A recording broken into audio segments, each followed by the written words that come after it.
Ora, muito boa tarde a todos os presentes e aos internautas que nos acompanham, sempre com, certamente, muito gosto, porque é um prazer muito grande estar a receber-vos aqui no Palácio do Bom Sejour, Gabinete de Estudos Oliciponenses, em que, mais uma vez, mais uma iniciativa em que a Câmara Municipal de Lisboa, em termos de cultura e de promoção da cultura, vem tratar de uma temática tão importante como a do terremoto e tudo o que envolve o terremoto numa área específica como é de Santo Estevão de Alfama. E para esse efeito nós temos o grande prazer de apresentar, e é para isso que estamos aqui, para apresentar as duas oradoras que vão apresentar uma comunicação sobre esta referência e passo imediatamente, para não lhes tirar tempo de antena, porque de facto o que interessa é o que tenho a dizer, passo a apresentar muito rapidamente Ângela Santos, que é investigadora do CEG, Centro de Estudos Geográficos do IGOT da Universidade de Lisboa, Instituto de Geografia e Ordenamento do Território da Universidade de Lisboa, desde 2011, onde tem desenvolvido várias atividades de investigação, nomeadamente foi investigadora principal do projeto Surima, espero que nos diga o que é este projeto de Surima, da FCT, e tem participado em vários projetos de prestação de serviços. Tem mais de 30 publicações nos últimos 5 anos, entre artigos, capítulos de livro e atas de conferências. Interesses em investigação de ciências de tsunami, planeamento de emergências, exercícios de evacuação e de simulações, prevenção, mitigação e gestão de desastres, que, enfim, é já um currículo muito resumido, mas riquíssimo, que agora ficará mais enriquecido com esta comunicação para apresentar com a nossa colega Delmita Rijo, que é técnica superior da Câmara Municipal de Lisboa no Gabinete de Estudos Oliciponenses, onde coordena um projeto de demografia histórica de Lisboa. É investigadora da Universidade do Porto, CITSEM, mestre em História Moderna e da Expansão Ultramarina pela Faculdade de Ciências Sociais e Humanas e pós-graduação em História e Urbanismo de Lisboa, e que tem participado em diversos estudos e projetos multidisciplinares e transversais a várias instituições na área da História das populações, História e Arqueologia de Lisboa na época moderna. Portanto, estou apresentadas estas duas nossas grandes conferencistas, historiadoras e amigas que vão nos dar, digamos, um pouco da história de Lisboa, vão nos enriquecer imenso, porque é um tema que nunca é demais sublinhar, é fundamental para a história de Lisboa e de Portugal, e penso que o melhor é então passar a ouvi-las e aprender o muito que nos têm ensinado. Muito obrigado por estarem presentes. Muito obrigada. Boa tarde a todos e a todas. A nossa apresentação é então sobre os efeitos do sismo de 1755 na freguesia histórica de Santo Estevão de Alfama. O que nós vamos apresentar aqui é um resumo de um trabalho que já está publicado numa revista científica, e nós temos aqui em baixo a referência, que está online, apesar de estar em inglês, não é? Podem perfeitamente consultar à vontade. Então, algum enquadramento relativo ao sismo de 1755. Portanto, há muita gente que tem estudado este evento, mas, por outro lado, ainda há muitas incertezas. Portanto, relativamente à hora do sismo, eu compilei 207 relatos, só que o problema é que cerca de 30% das pessoas disseram que o sismo ocorreu entre as 9 e as 10 da manhã. Obviamente que já é uma boa indicação, mas nós queremos sempre mais e queremos sempre mais detalhe. E, portanto, nós tivemos que selecionar alguns relatos mais precisos e que envolviam a interpretação, então, de vários desses relatos no contexto religioso. E chegamos à conclusão que a hora do sismo era aproximadamente entre as 9h45 e 9h50. Foi o melhor que nós conseguimos fazer até 2009. Em 2011 nós continuámos com este estudo e selecionámos 2 relatos e que fizemos a interpretação e o cálculo considerando as coordenadas geográficas do lugar, bem como os parâmetros do solo. O relato mais detalhado em Lisboa foi no convento da Nossa Senhora da Graça, e que conseguimos identificar que era 9h40, mas é hora civil. Portanto, no século XVIII ainda não havia a hora standard que nós temos hoje, era a hora civil, que era a hora determinada pelos padres, o dia tinha 12 horas, começava às 6 da manhã e acabava às 6 da tarde. O professor Rui Agostinho colaborou neste trabalho e ele é físico e é o diretor do Observatório Astronómico de Lisboa e, portanto, com base nas coordenadas de Lisboa e mesmo fomos mesmo às coordenadas do Convento de Nossa Senhora da Graça, ele introduziu também a posição do Sol naquele dia, àquela hora, e, portanto, conseguiu converter para uma hora universal, que é hoje o que nós usamos hoje, portanto, 10h16 da manhã. Também selecionámos um relato, que não é bem um relato, até é um registro, que é mais detalhado ainda, do Observatório Astronómico de Cádiz. Isto já foi feito, já foi registado por um relógio que era inovador na altura, e, portanto, foi registado às 9h52 e como era um relógio na altura, o topo da tecnologia da altura, é hora solar média. E, portanto, o professor Rui Agostinho, uma vez mais, calculou, portanto, considerando a posição geográfica do observatório e a posição do Sol naquele momento, para as 10h17. Portanto, isto é extremamente preciso e é o melhor que se consegue até hoje. Portanto, atendendo à velocidade de propagação das ondas sísmicas, o epicentro, por esta lógica, não é, nós conseguimos concluir que o epicentro ocorreu na zona do Banco de Gorringe, que é a cerca de 200 km aqui do Cabo de São Vicente, entre as 10h15 e 10h16, portanto, tempo universal. Isto convertido para hoje é precisamente às 10h15 da manhã. Okay? Pronto, isto foi uma publicação que nós publicámos em 2011. Em relação à duração do sismo, que também é outro parâmetro que tem levantado alguma controvérsia, portanto, eu compilei 124 relatos descrevendo a duração do sismo e variam entre 2 e 18 minutos. Isto ainda está em inglês, desculpem lá, mas não tivemos tempo para traduzir. Portanto, consideramos que o sismo com magnitude 8.7 é o evento principal e teve uma duração de 2 minutos, o que é perfeitamente normal e usual nos sismos modernos, portanto não há aqui nada de esquisito. Cerca de 1 minuto de intervalo e depois seguido de 2 réplicas, portanto 2 aftershocks, que é em inglês que se costuma dizer, e que também é perfeitamente normal quando há um sismo de grande intensidade e de magnitude. E, portanto, o que as pessoas disseram é que o primeiro choque, ou o segundo evento, portanto, teve também uma duração de 2 minutos, mas com menor intensidade do primeiro abalo, novamente 1 minuto de intervalo e depois a grande incerteza em relação à segunda réplica ou ao terceiro movimento, digamos assim, porque depende da percepção das pessoas, o que também é perfeitamente normal e nós temos bastantes relatos de sismos atuais que as pessoas pressentem exatamente a mesma coisa. Portanto, a maior parte das pessoas disse que durou entre 2 e 9 minutos porque a intensidade foi diminuindo e havia uma altura em que umas pessoas já não sentiam nada, outras ainda estavam a sentir, portanto é perfeitamente lógico. E, portanto, o total do evento, digamos, de 1755 foi então entre 8 e 15 minutos, essencialmente devido a esta incerteza do terceiro abalo, ou seja, da segunda réplica, e que faz todo o sentido. Portanto, nós sempre que trabalhamos daqui para a frente, não é que eu vou falar do sismo e do tsunami, é sempre referente a este evento principal, que este sim é que é o sismo.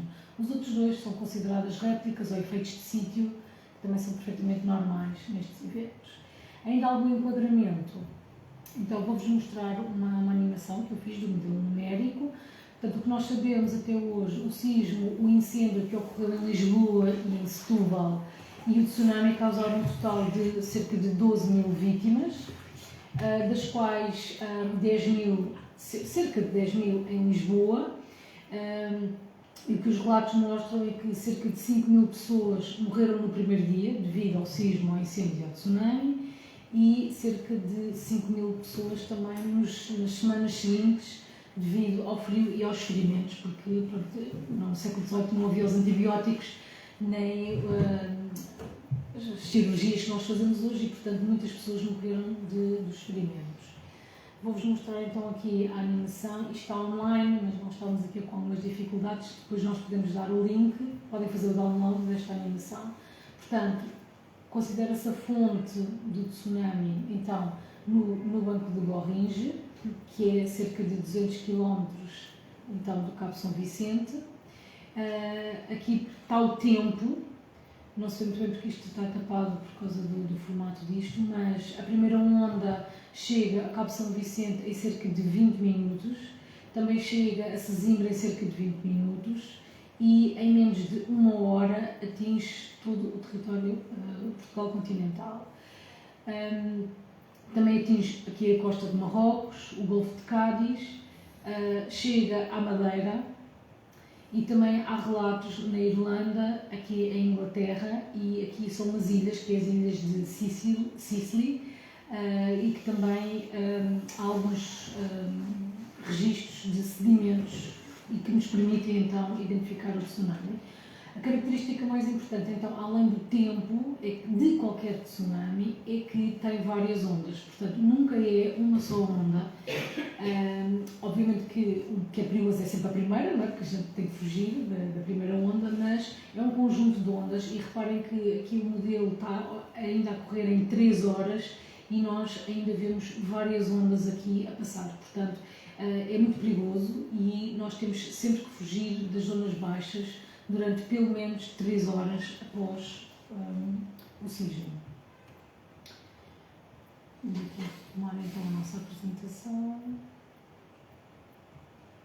Pronto, ainda algum enquadramento e nossa motivação para este trabalho. Nós fizemos em colaboração, eu fiz em colaboração com o Museu da Cidade, a identificação do sismo, do tsunami e do incêndio na Baixa. Foi a primeira vez que se fez este tipo de estudo muito detalhado. O problema principal em Lisboa é que os limites das freguesias têm mudado ao longo do tempo e, portanto, quando se fala em São Paulo, São Julião, Madalena, São Miguel, São João da Praça, que entretanto já desapareceu, e Santo Estevão, os limites têm vindo a mudar e a última versão dos limites das freguesias, que ainda tinha mais ou menos esta configuração e estes nomes, foi em 2015, penso eu. Portanto, depois de 2015, 12. Portanto, em 2012, São João da Praça já não existia, mas Santo Estevão ainda existia, São Paulo, São Julião, não bem com estes limites. Portanto, este foi o grande problema durante todo este tempo, até hoje, que foi identificar exatamente os limites das freguesias e a identificação dos edifícios e da população afetada. Portanto, foi a primeira vez, isto foi uma grande descoberta. E foi super interessante. Para além disso, nós conseguimos identificar 32 edifícios, portanto, a maior parte deles, infelizmente, já não existe, mas nós, com a cartografia histórica, conseguimos localizar onde eles estão, não, onde eles estariam. A Casa dos Bicos ainda existe, por exemplo, é um dos poucos que ainda existe. Obviamente, a Sé também ainda existe hoje, mas a maior parte deles já não existia. Portanto, identificámos 32 edifícios, dos quais 17 são religiosos. E, para além de conseguirmos ter esta localização fantástica, nós conseguimos ainda mais identificar os danos, sismo, incêndio e tsunami, porque durante muitos anos havia sempre esta confusão, o que é o sismo, o que é o incêndio, o que é o tsunami, e nós tentámos, sempre que possível, separar os danos. E nós conseguimos, de facto. E, para a análise destas 3 figuras, o que a gente conclui é que, ao contrário do que se pensava, não foi o sismo que causou os maiores danos e vítimas, foi o incêndio. Portanto, na freguesia de São Julião, que é hoje aqui a zona da Praça do Comércio, inclusivamente nem houve danos nos edifícios. A freguesia de São Paulo teve alguns danos. Madalena, Sé e São Miguel também tiveram alguns danos. Madalena não teve, aliás. A Sé, São João da Praça e São Miguel é que tiveram. E de facto foi um incêndio que destruiu praticamente tudo. Portanto, está aqui um vermelho e a cor-de-rosa, significa que foi tudo totalmente destruído. A freguesia de São Miguel já não teve incêndio.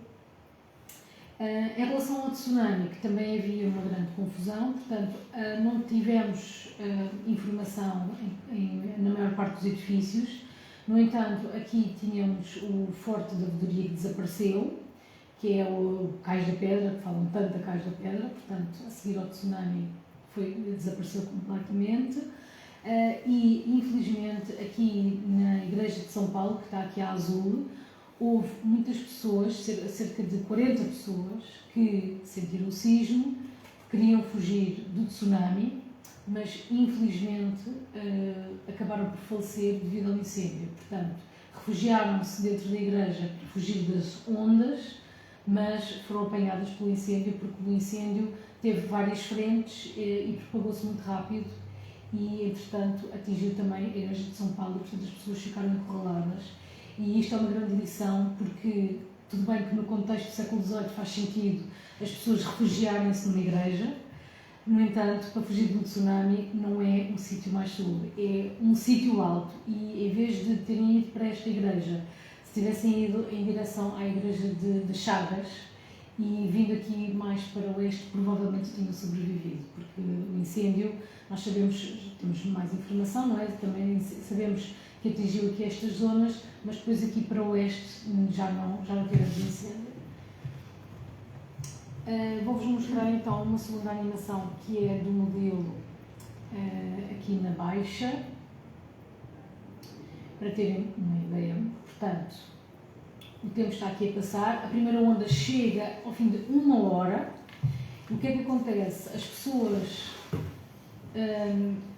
portanto, com o sismo começou logo o incêndio, as pessoas começaram a fugir para o Terreiro do Paço, o que faz todo o sentido, é um sítio aberto, não há árvores, mesmo hoje faz sentido. Se há um incêndio, fugir para o Terreiro do Paço é uma boa solução e é uma boa decisão.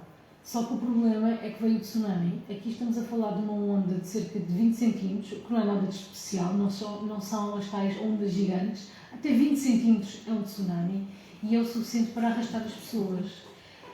E o que acontece é que as pessoas foram arrastadas, portanto havia já aqui detritos, algumas pessoas tentaram tirar os tecidos e as madeiras e as mobílias dentro de casa com medo que houvesse mais sismos e que ficasse tudo destruído, e todo esse material acumulado aqui no Terreiro do Paço foi uma sopa, não é, de detritos, e cerca de 900 pessoas morreram aqui no Terreiro do Paço só por causa do tsunami. Portanto, mesmo uma onda de 20 centímetros é extremamente perigoso, porque a pessoa é arrastada, não pode nadar, não consegue agarrar-se a nada, e se não tiver uma noção do que é que está a acontecer e alguma ideia de sobrevivência, não há hipótese. Portanto, isto aconteceu no século XVIII e aconteceria hoje perfeitamente, porque não há ainda educação nenhuma relativamente a isto. Portanto, a primeira onda chega então ao fim de cerca de 60 minutos. Aqui está então a Igreja de São Paulo, portanto, como veem, está aqui, foi tudo inundado.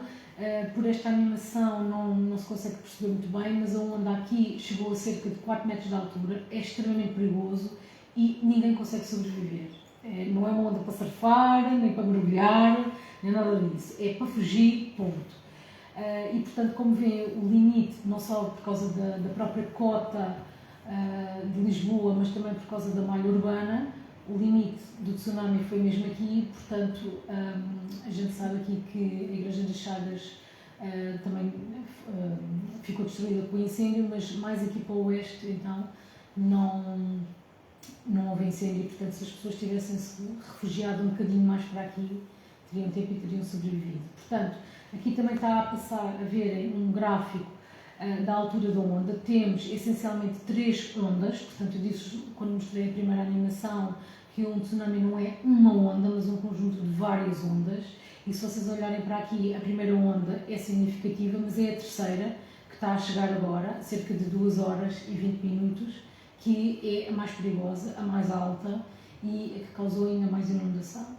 E, portanto, por esta razão, quando a gente sente um sismo, tem que fugir imediatamente para um local alto e ficar lá pelo menos 2 ou 3 horas, ou até que as autoridades avisem que é seguro. E, portanto, foi por causa disto que, de facto, também morreu muita gente aqui na Baixa de Lisboa. Então, retomando aqui a apresentação.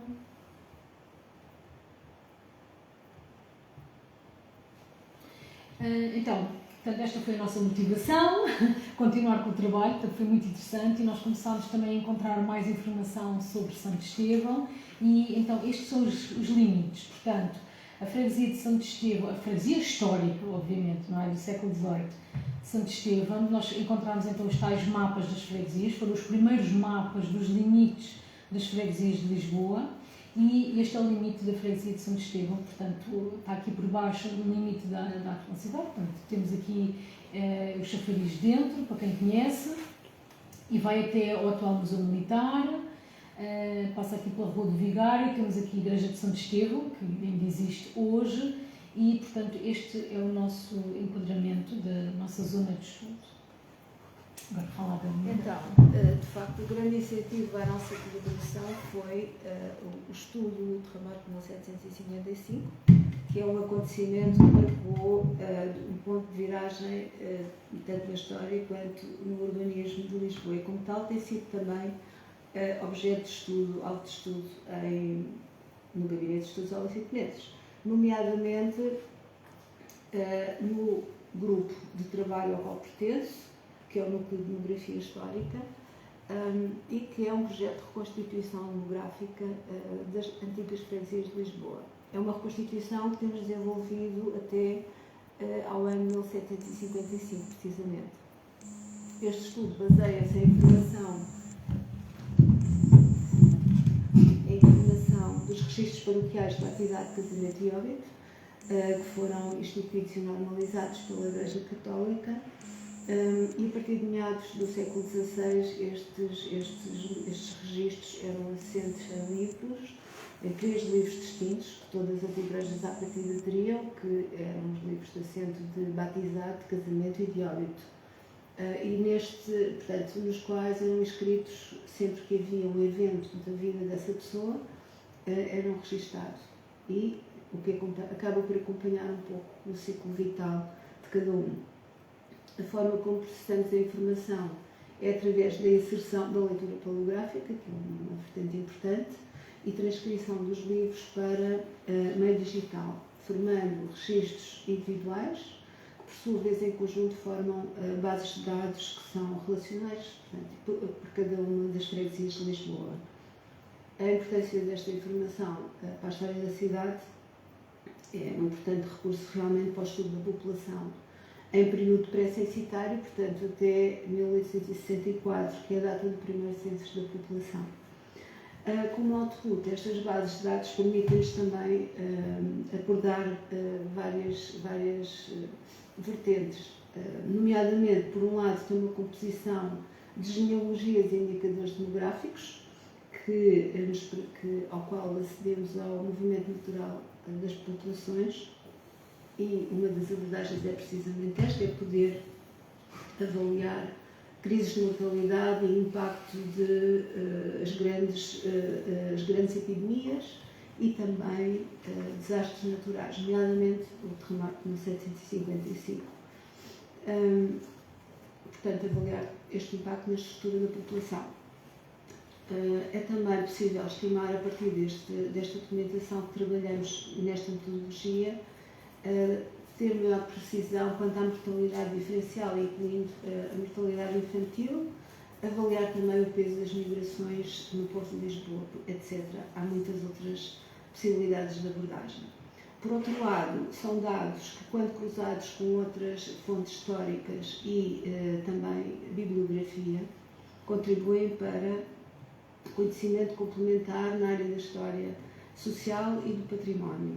Por exemplo, a localização e composição de palácios e instituições entretanto desaparecidas, a correlação de determinadas áreas urbanas da cidade com certas atividades profissionais, nomeadamente ao nível artesanal, comercial, industrial, isto como pela presença de artesãos e de indústrias. É também possível o estudo de segmentos da população que têm menos visibilidade nos documentos de história, digamos assim, com os quais partilham características identitárias, como por exemplo os escravos, os ciganos, os galegos, mas outras Outras áreas são possíveis de estudar, nomeadamente a evolução da toponímia ou a progressão urbanística. Portanto, e tudo digamos que, no fundo, estas matérias todas acabam por servir e colaborar noutras áreas do conhecimento, demografia histórica, sociologia, arqueologia, do qual temos desenvolvido alguns estudos, como refiro, menciono apenas alguns na imagem. Como era nosso objetivo continuar a avaliar ou estudar o impacto do tsunami na área ribeirinha, a escolha recaiu, como a Ângela já referiu, na freguesia histórica de Santo Estevão, uma vez que se trata de uma freguesia litoral e que não foi incluída no primeiro estudo também referido. Portanto, apesar desta freguesia não estar reconstituída segundo a metodologia que eu acabei de referir, porque é um processo muito demorado, a pesquisa acabou por assentar na compilação e análise de outras fontes, que eu passarei agora a descrever muito rapidamente, e também em cartografia histórica. O contributo mais importante em termos de fonte histórica manuscrita surgiu com a identificação no Arquivo Histórico do Patriarcado de Lisboa, a identificação de um conjunto de manuscritos sobre a freguesia de Santo Estevão, precisamente. É uma documentação que tem um grande detalhe informativo e é capaz de expressar com grande exatidão os efeitos do terremoto. É uma série composta por livros anuais, portanto, um dos quais foi produzido alguns meses antes do terremoto e um outro que serviu de comparação ao primeiro, que foi concluído em agosto de 1756. Isto é,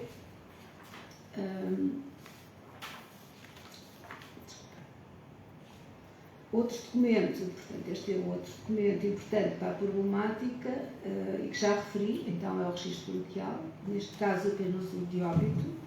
Aqui procuramos a confirmação do número de mortos provocados pelo sismo, não só na freguesia de Santo Estevão, mas também na freguesia de Santa Engrácia, uma vez que é uma freguesia vizinha, que tem dado dispor de muitos espaços abertos, nomeadamente campos e quintas. A população fugiu dos centros urbanos e refugiou-se onde se fundaram, inclusive, grandes campos, acampamentos de tendas e de barracas de madeira. Portanto, Santa Engrácia, o Canto de Santa Clara, nomeadamente, foi um espaço importante de refúgio dessas pessoas. Outra documentação importante, também aqui na imagem à direita, para a reconstituição dos factos já após o terremoto, foram as memórias paroquiais. Neste caso, é uma das páginas da resposta do padre de Santo Estevão, na altura Luís António Franco, ao inquérito que Marquês de Pombal mandou enviar a todos os parques da cidade em 1758. Da cidade não, do país, de todo o país. Era um inquérito com 13 perguntas, onde incluía informações sobre geografia, população, história, parte administrativa, mas sobretudo pedia o relato de todos os estragos que o terremoto havia causado naquelas localidades. O que relatei atrás foram fontes históricas não escritas, passando agora para as impressas, as principais apenas, e que foram produzidas logo a seguir ao sismo. Na imagem temos o mapa de Portugal, que é uma obra do padre João Batista de Castro, no qual o autor faz um levantamento demográfico e patrimonial exaustivo, também por freguesias. A História Universal dos Terremotos, de José Joaquim Moreira de Mendonça, onde estuda a origem dos sismos e faz uma lista de todos os que aconteceram em Portugal até àquela data. Inclui também um importante relato da sua própria experiência, portanto ele foi testemunho e ator de todo aquele desastre. Sim, quando eu disse que em Lisboa que houve 5.000 mortos, foi precisamente o Moreira de Mendonça que andou a fazer inquéritos, que é o que ainda hoje fazemos isso, trabalho de campo, e perguntar às pessoas quem é que faltava, quem é que estava desaparecido, e portanto foi esse trabalho que ele fez, que ele chegou à conclusão que eram de facto 5.000 vítimas no primeiro dia, e depois, pelos inquéritos que ele andou a fazer, então verificou que durante o mês de novembro, mais 5.000 pessoas que faleceram. Eu creio também ao longo do ano. Portanto, ao longo do ano há relatos que indicam isso precisamente. Não foi somente no mês seguinte, mas nos meses seguintes, nos acampamentos e nós tentámos fazer essa confirmação precisamente em Santa Engrácia. Mas é uma tarefa muito monumental, digamos assim, para não era possível fazê-lo neste contexto.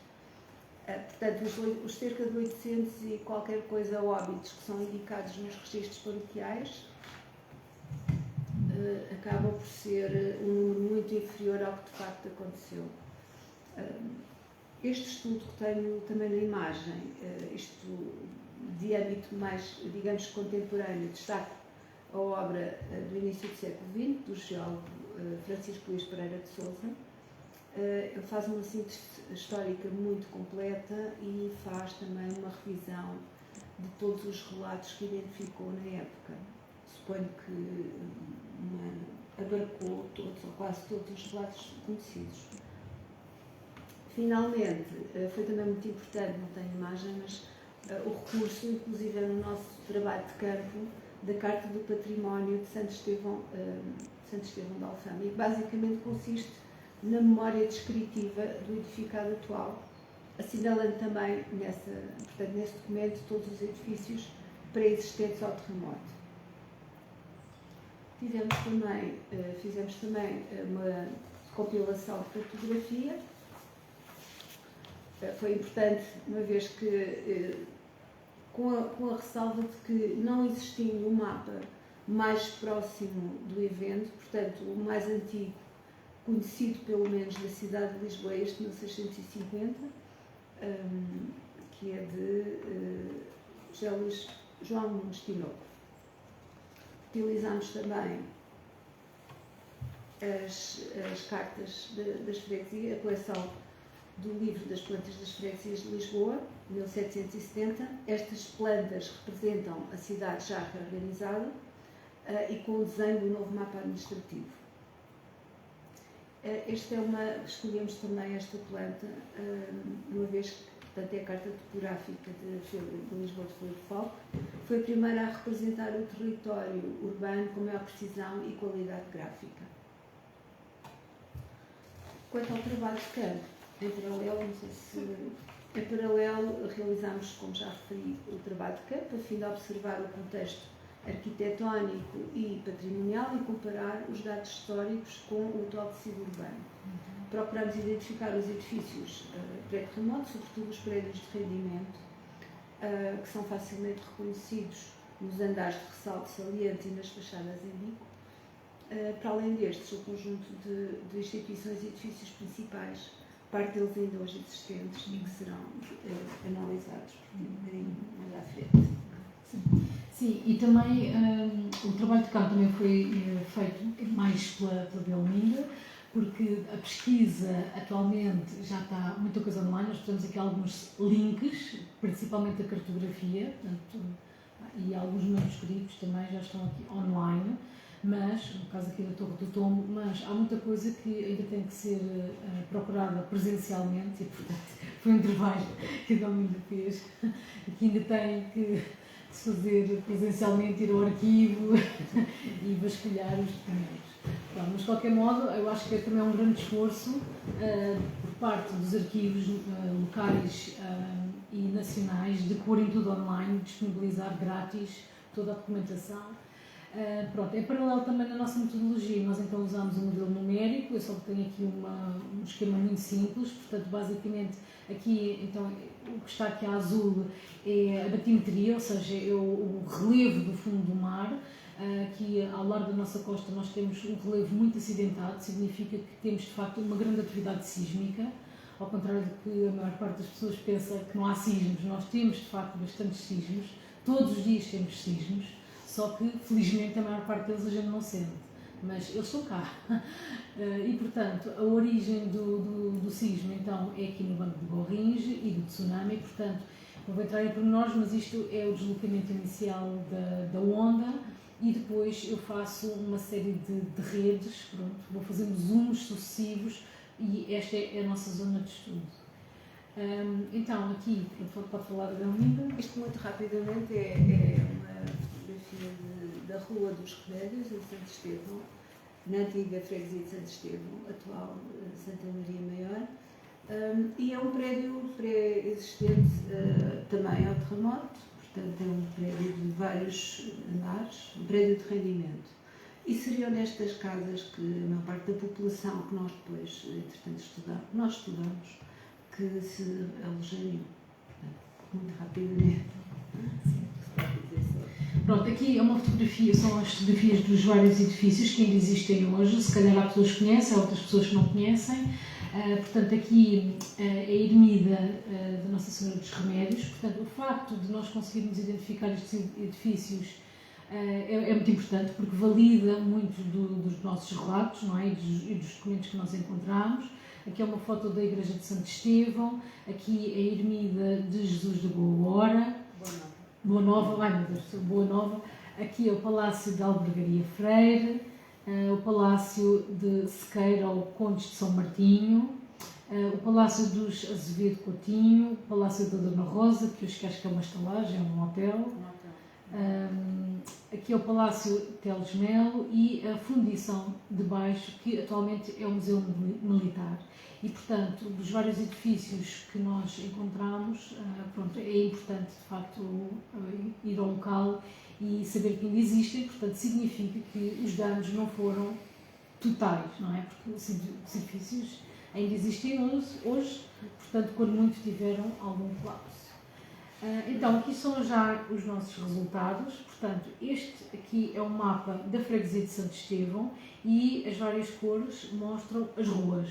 Nunca tinha sido feito nenhum estudo ao longo destes séculos ao detalhe da rua. Portanto, isto foi totalmente inovador, nunca ninguém fez isto, pelo menos do nosso conhecimento. Então, nós conseguimos identificar aqui, entre ruas e equipamento, 45 estruturas. E o que está aqui a vermelho é a rua direita e a antiga Rua das Portas da Cruz. Era a rua que tinha mais fogos, portanto entre 101 e 124. Portanto, a freguesia era bastante populosa e após o terremoto, portanto em cima é antes, 1755, antes do terremoto, e aqui em 1756. E o que se vê muito claramente é que, principalmente aqui na rua direita, a Rua das Portas da Cruz, que houve uma grande diminuição dos fogos. Por outro lado, nas praias, portanto aqui hoje temos terreno, não é? São várias ruas, mas isto eram praias e após o terremoto temos vários fogos que foram construídos nas praias. Portanto, aqui a figura da direita é a mesma informação, mas de uma forma mais gráfica. Portanto, aqui do lado esquerdo representam menos casas, que são precisamente na rua direita, na Rua das Portas da Cruz, e aqui do lado direito são mais fogos, mais apartamentos. E onde há mais fogos é claramente nas praias. Portanto, houve uma migração clara, não é? E um aproveitamento do território para as praias. Isto foi o início, de facto, do assoreamento do Tejo. E, portanto, isto é extremamente importante. Nunca ninguém tinha feito isto. Muita gente fala do terremoto, há quase todos os anos teses, mestrados, doutoramento sobre o terremoto, mas nunca ninguém fez isto. Nós também conseguimos identificar, então, aqui os vários edifícios. Portanto, que os tais 9 que ainda existem hoje, alguns já não existem, mas nós pela cartografia histórica e pelos documentos conseguimos identificá-los. Esta figura é semelhante, mas é relativa não aos fogos, mas aos residentes. Uma vez mais, obviamente as pessoas moravam nas casas, não é? Portanto, as ruas mais populosas eram a Rua Direita e a Rua das Portas da Cruz, e aqui a Rua do Vigário, que ainda existe hoje. Isso também é outra coisa muito interessante. Nós não mostramos aqui porque era bastante maçudo, mas não só os edifícios, como as próprias ruas ainda existem E os nomes das ruas também se mantêm praticamente os mesmos que a época pré do terremoto. Portanto, foi extremamente fácil neste aspecto de identificar todos os relatos. Portanto, quando falam na rua X, nós de facto conseguimos identificar porque a rua ainda existe hoje. Portanto, foi extremamente interessante.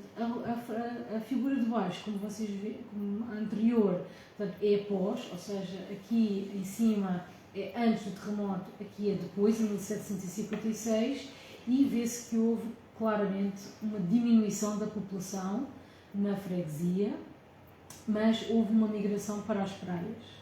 Portanto, como se construíram mais fogos nas praias, obviamente as pessoas foram residir para lá. Nós encontramos algo muito interessante que a Dalmina já disse, que foi nomeadamente a freguesia de Santa Engrácia, e também descobrimos que pessoas que estavam a residir noutras freguesias vieram morar para aqui, para as praias, efetivamente. Portanto, é muito interessante, e uma vez mais, então aqui o gráfico da direita representa a mesma informação, portanto, menos residentes na rua direita, Rua das Portas da Cruz, e aqui é o 16, que é a Rua do Vigário, e mais residentes a morarem nas praias. Portanto, foi de facto o início do assoreamento. Mas só uma nota em relação a essa transferência de população. De facto foram para as praias, mas para realojamentos provisórios. Referimos sobretudo a barracamentos. Progressivamente, com o passar dos anos, claro, houve construção e decorrente também do tal assoreamento, mas isto ao longo de décadas, centenas de anos. Neste período, esta grande transferência de população foi precisamente para realojamentos provisórios. As pessoas sentiam-se seguras na praia, era um espaço aberto e era também disponível, não é? Pronto, esta figura mostra o resumo então dos impactos. Portanto, esta figura A é o sismo, a figura B é o tsunami, e a figura B é o incêndio e a figura C é do tsunami. E na freguesia de Santo Estevão, então, foi o sismo que causou mais danos, e nós pusemos a laranja, que significa colapso parcial. O único edifício que nós encontramos que ficou totalmente destruído foi aqui a avenida do Espírito Santo, sim, que ficou totalmente destruída e que morreram várias pessoas aqui porque ficaram soterradas. O incêndio não causou danos. Não sei se lembram da primeira figura que eu mostrei inicialmente. Na freguesia adjacente, é a freguesia de São Miguel, já não houve incêndio. Portanto, este foi o trabalho que nós fizemos em 2019, e na freguesia de São Miguel, está aqui a verde, já não houve incêndio, e portanto também faz sentido que na freguesia de Santo Estevão também não tenha havido incêndio. No entanto, por causa dos ventos e dos incêndios que estavam a ocorrer, eles estavam com medo que viessem as tais propagações, não é? Que ainda hoje se fala tanto dos incêndios por causa dos eucaliptos, mas não são só os eucaliptos que fazem propagações, não é? Projeções do incêndio. Portanto, quando há um incêndio urbano também há outro tipo de projeções, e eles observaram isso e há relatos sobre isso. E aquilo que está a roxo é o estanque e o jardim do tabaco, que era um local onde se armazenava o tabaco, e portanto estavam com medo que essas ditas projeções atingissem o armazém, e por isso fizeram medidas mitigadoras de incêndio. Portanto, pelo que nós encontramos, foi o único edifício em que esse tipo de mitigação foi feita. Mas eu acho que é extraordinário, porque ainda isso é o que hoje se faz, não é? Estamos a falar do século XVIII. E já agora temos de ter em conta que se trata de um bem muito precioso, de grande rendimento para a coroa, que era o tabaco. Por outro lado, essas tais projeções, também não nos esqueçamos que a madeira era uma parte muito substancial da construção. Portanto, todas essas medidas foram muito eficazes, de facto, e foram muito rápidas e tiveram resultados. Portanto, foi que o fogo não chegou, o incêndio não chegou a propagar-se até Santo Estevão. Pronto, em relação ao tsunami, curiosamente, nós não encontramos muita informação. Nós sabemos que há uma grande atividade pescatória e marítima, mas pronto, temos que continuar à procura. Quem sabe no próximo artigo a gente descobre alguma coisa. Mas aqui o cais da fundição ficou totalmente destruído pelo tsunami. Portanto, não foi o sismo, não foi o incêndio, mas foi o tsunami que destruiu o cais. Portanto, como eu vos disse, hoje, atualmente, é o Museu Militar aqui, não é? Portanto, foi o assoreamento que começou com a reconstrução, o processo de reconstrução da cidade e, portanto, o cais hoje não existe, quer dizer, foi destruído e já não foi reconstruído e, portanto, não encontramos muito mais informação sobre o tsunami. Todo aquele espaço, todo o espaço envolvente ao atual Museu Militar foi objeto de reordenamento também. Em 1770 foi aberta também uma rua que acabou por destruir parte, portanto, a parte oriental da freguesia, no interior da muralha, inclusive a muralha, foram desmantelados para a abertura de uma rua que é a atual rua do Museu Militar. Aqui estão só alguns resultados então do tsunami, portanto é um pouco a repetição do que foi feito em 2019, mas acrescentámos a freguesia de Santo Estevão. E o que é curioso é que o modelo, pronto, vocês veem aqui a vermelho é a chegada da primeira onda, temos aqui a segunda onda a chegar e aqui é a altura máxima. E o que é muito curioso é que esta zona aqui, que é o atual alfândega, portanto ainda existe hoje, a alfândega estava aqui, era o edifício H, e foi totalmente destruída pelo incêndio, não pelo tsunami, mas pelo incêndio, e como também aqui o Forte da Vedaria foi destruído pelo tsunami, eles decidiram mudar o edifício da alfândega daqui para aqui. E o modelo demonstra realmente que não houve inundação nesta zona, portanto não foi uma decisão assim tão estúpida, acho que faz todo o sentido, porque eles queriam a alfândega junto à Ribeirinha, mas obviamente seguro. Portanto, o modelo demonstra que esta zona não foi inundada e, portanto, eles depois continuaram com o assoreamento, então reconstruíram a alfândega. A alfândega foi um dos primeiros edifícios a ser reconstruído. Eu penso que em 1756 já estava totalmente operacional. E pronto, e funciona ainda hoje, não é? Como alfândega e como edifício das finanças.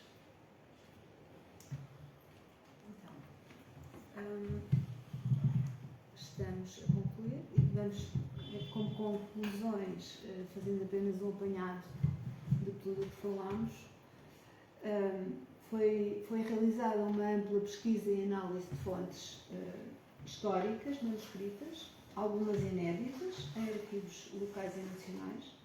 Os registros eclesiásticos forneceram novos dados que permitiram analisar de uma forma mais detalhada o desastre de 1755, incluindo a avaliação dos danos nos edifícios habitacionais, fogos. Portanto, isto foi uma questão que não esclarecemos, nós trabalhamos sobretudo com a referência a fogos, não a edifícios, mas portanto, é uma referência válida porque de facto correspondem a residências das pessoas, portanto a unidades residenciais, e também sobre a mobilidade da população. A cartografia histórica permitiu uma melhor compreensão da evolução urbana da cidade e assim a interpretação deste conjunto documental permitiu um avanço significativo no estudo e conhecimento do evento de 1755 em Lisboa. Em especial permitiu uma análise estatística detalhada da demografia da freguesia histórica de Santo Estevão. Os resultados demonstram também que, em geral, o layout da freguesia praticamente não sofreu alterações desde o desastre e, por isso, até aos dias de hoje. E, por isso, a maioria das ruas e alguns edifícios chegaram até aos nossos dias. Para além disso, a maioria dos nomes das ruas manteve os mesmos topónimos que são referidos na documentação.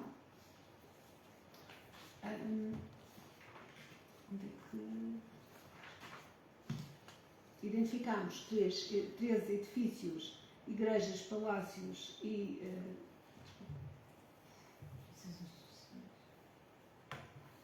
identificámos 3 edifícios, portanto, igrejas, palácios e edifícios institucionais, ainda hoje existentes e que foram analisados e comparados durante o trabalho de campo. No entanto, depois do sismo, o número de fogos diminuiu em cerca de 52%, o que contradiz a ideia geral de que a freguesia foi bem livrada. Isto é uma terminologia que foi concebida na época por João Batista de Castro, autor do Mapa de Portugal. O que até hoje, segundo o nosso conhecimento, nunca foi corrigido ou verificado em relação à classificação. Por essa razão, o impacto do sismo na freguesia foi classificado como colapso parcial. O número de residentes moradores em Fogos diminuiu cerca de 51%, enquanto 1.041 residentes foram realojados em 297 barracas, alojamentos temporários. A mortalidade terá sido desvalorizada, com apenas 44 mortos referidos nos registros paroquiais. 1.122 residentes não foram contabilizados entre os moradores e os deslocados, ficando na condição de desaparecidos. O incêndio não afetou o território e foram previamente tomadas medidas de prevenção de incêndios para proteger o armazém e o jardim do tabaco. Finalmente, a informação relativa ao tsunami permanece escassa, o que é surpreendente, uma vez que a freguesia tinha uma importante atividade fluvial e marítima, com um importante segmento da população, composto por pescadores e barqueiros. As fontes apenas referem que o tsunami destruiu locais da fundição de baixo. São estas as principais conclusões que retiramos do nosso estudo.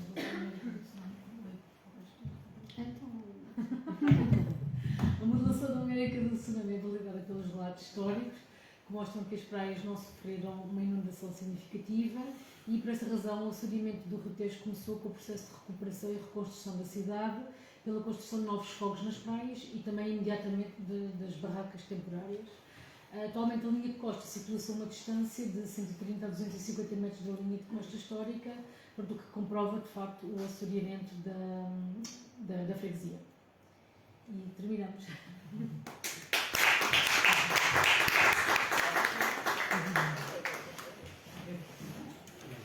Já agora só uma notinha para, não sei se quer, em relação à amostra.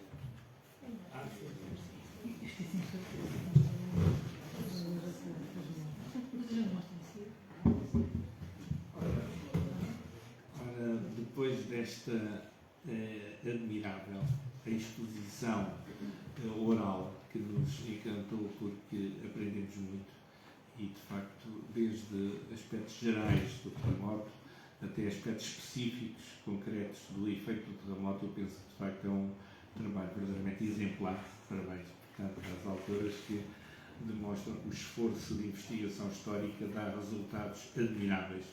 E depois dessa exposição oral, além de, digamos, de ficar devidamente registada para o futuro, para a memória futura, também não se esqueçam que poderão examinar aqui no Gabinete dos Disciplinados, aqui neste espaço,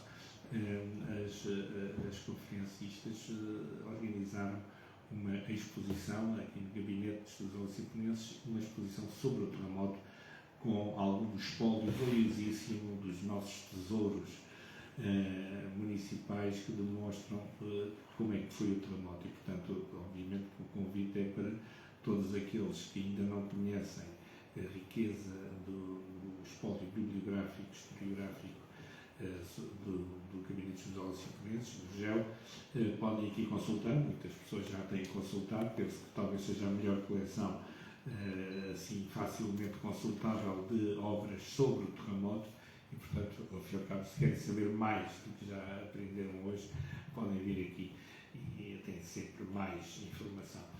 Não se esqueçam de visitar a exposição que aqui está patente. Entretanto, e para além dos elogios que eu já merecidamente acho que tinha de fazer, porque de facto fiquei encantado com esta exposição, dou-vos a palavra também, certamente terão algumas questões que queiram colocar para aprofundar a exposição ainda mais, se quiser.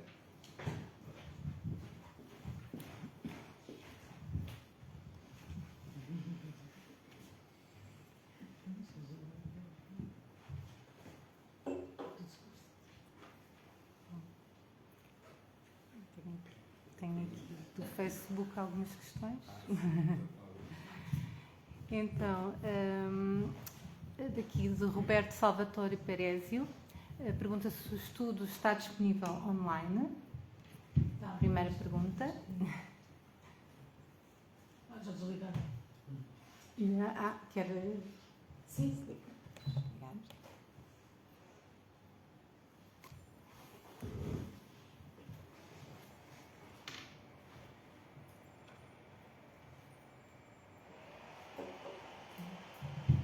Bem, posso responder. O estudo está disponível online, é um artigo, só que está em inglês, não é?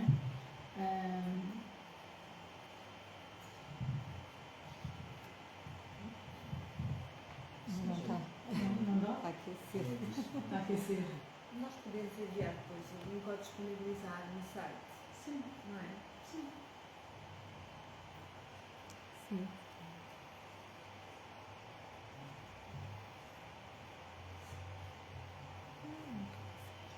Se calhar tem-se disponibilizar. Já está a aparecer. Pronto, o artigo está disponível online, é este. Está aqui escrito. Depois nós podemos disponibilizar o link e o PDF está disponível para download grátis. Portanto, qualquer pessoa, não é preciso ser na universidade ou de alguma instituição pública, qualquer pessoa pode fazer o download, é grátis. Para além disso, eu não mostrei, mas as animações também estão online, só que os sites vão acabar. E por isso é que eu mostrei aqui o fecheiro. Depois eu também posso dar, portanto, nós temos. Portanto, eu tenho aqui dois sites onde as animações estão disponíveis, só que os sites vão terminar brevemente e por isso é que eu não vou dizer. Portanto, nós vamos refazer os links para ficarem disponíveis. Houve uma coisa que por acaso eu me esqueci de dizer, relativamente ao artigo de 2019, nós também temos online um webseed. Isto foi feito por uma aluna de mestrado, foi a Mariana Correia, e neste link, pronto, que depois eu tenho que disponibilizar novamente, nós pusemos aqui de uma forma interativa para as pessoas mexerem. Portanto, aqui nesta folha é o impacto do sismo e as pessoas clicam e depois podem ver, por exemplo, aqui, por exemplo, é a Igreja de Santo António da Sé, localizada na freguesia Madalena, freguesia histórica, evidentemente, não é? Pronto, e tem aqui algo, portanto, as pessoas clicam em cima e aparece Paço Real da Ribeira, que era o Residência do Rei, não é? Na freguesia de São Julião.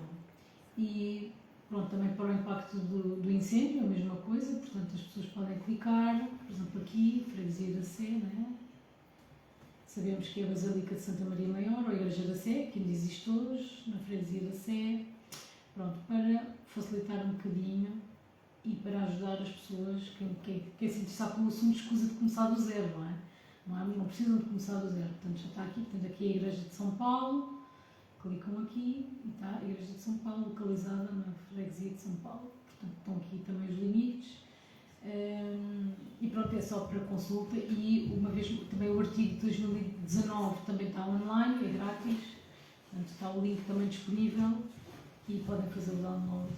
Ainda continua com outra questão, muito interessante o trabalho, portanto, e pergunta se o terremoto de Messina de 1908 pode ser, e aqui eu não sei se é esta palavra, paragonável como tipologia, características e efeitos ao de Lisboa de 1755. Se é comparável, deve ser, porque penso que o senhor é italiano. 1908, não é de Messina? De Messina de 1908.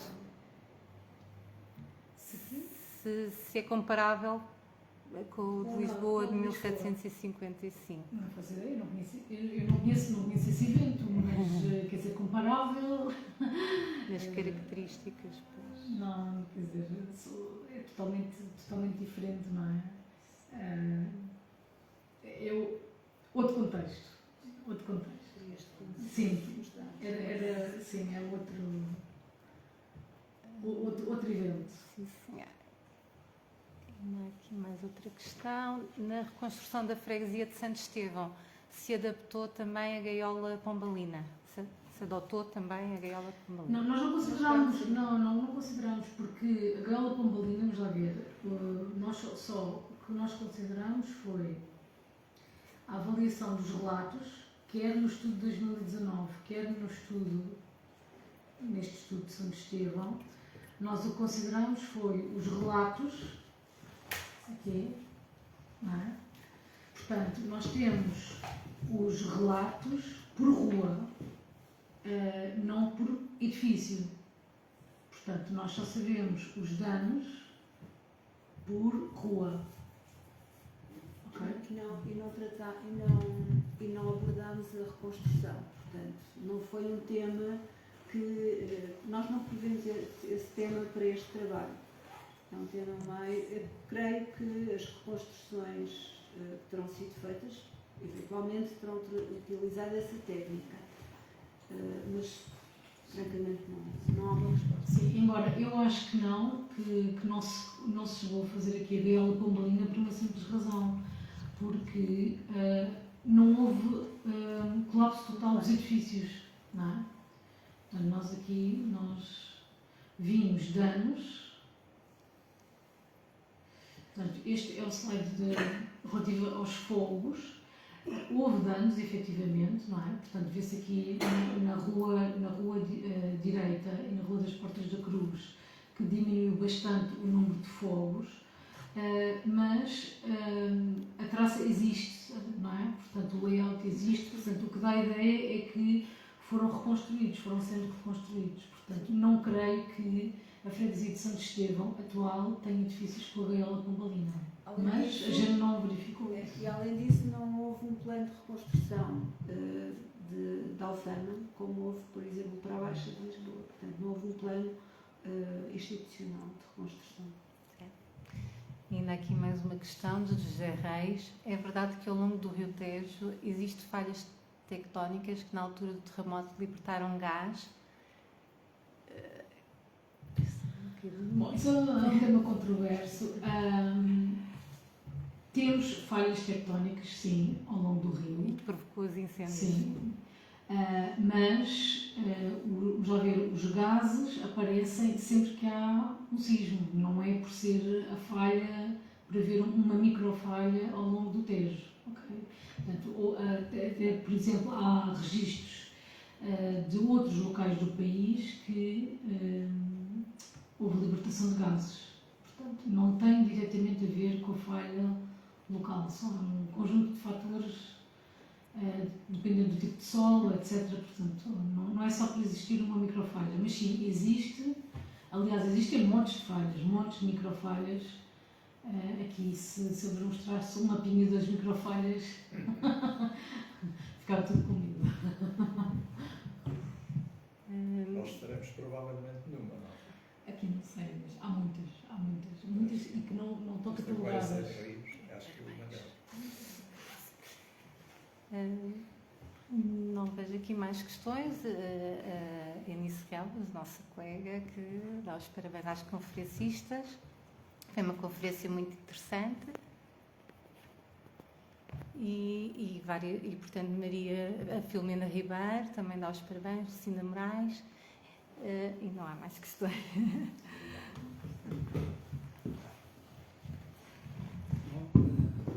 Penso que, de facto, foi uma dupla conferência tão elucidativa que, de facto, as pessoas terão ficado esclarecidas e com estas pequenas questões ainda mais esclarecidas ficaram.